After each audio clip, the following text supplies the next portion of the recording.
ইদানিং মিডিয়াতে বাটপার ফাহাদ করিমকে নিয়ে দেখছি খুব চাটাচাটি চলতেছে। মানে কি এমন হয়ে গেছে ফাহাদ করিম বিদেশ থেকে ফুটবলার ২-১ টা এই ডেকল্যান আর রোনানকে নিয়ে আসছে, এই করছে, সেই করছে। পুরা মিডিয়া একবারে তামাল করে দিচ্ছে ফাহাদ করিমকে নিয়ে। কিন্তু এই ফাহাদ করিম যে কত বড় একটা দুর্নীতিবাজ, চাপাবাজ এই সম্পর্কে কি আপনাদের আইডিয়া আছে?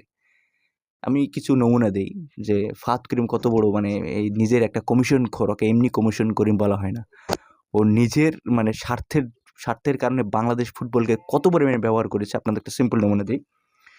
আপনাদের মনে আছে কিনা জানি না যে ৫-৬ মাস মানে হয়ে গেছে যে ফাহাদ করিমের বিরুদ্ধে ইউসিবি ব্যাংক ঢাকার অর্থ ঋণ আদালতে একটা খেলাপি ঋণ আদায়ের মামলা করেছে। যেখানে প্রায় ৫৭ কোটি টাকার ঋণ খেলাপির মামলা দেয় তাকে আদালত দেশ থেকে নিষেধাজ্ঞা জারি করেছিল তার স্ত্রী সহকে। ঋণটা তিনি খেলাপি ঋণটা নিয়েছিলেন ২০১৮ সালে। শুধুমাত্র এই ট্রাস্ট রিসিটের উপর মানে তিনি ঋণটা পান।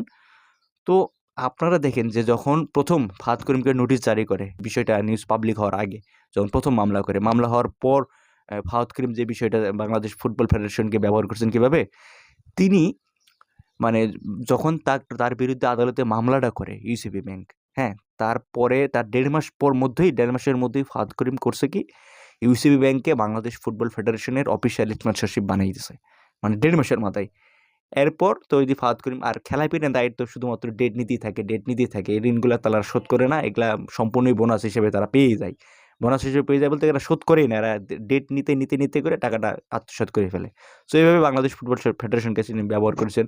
তারপরে আসি দৌড় চুক্তিতে। আপনারা জানেন যে দৌড়ের সঙ্গে বাংলাদেশ ফুটবল ফেডারেশন প্রায় ২ বছরের মতো চুক্তি করেছিল দৌড়ের সঙ্গে।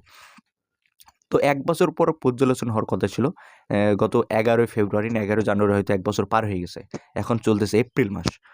তো পর্যালোচনার মানে কি হয়েছে? পর্যালোচনাটা কি হয়েছে? পাবলিক জানতে চায়। পর্যালোচনাটা কি করছেন আপনারা? মানে কতটুকু কি আয় করছেন? কতটুকু ব্যয় হলো? কি হলো না হলো? একটা হিসাব তো দিবেন আপনারা। সেটার কোনো হিসাব নাই।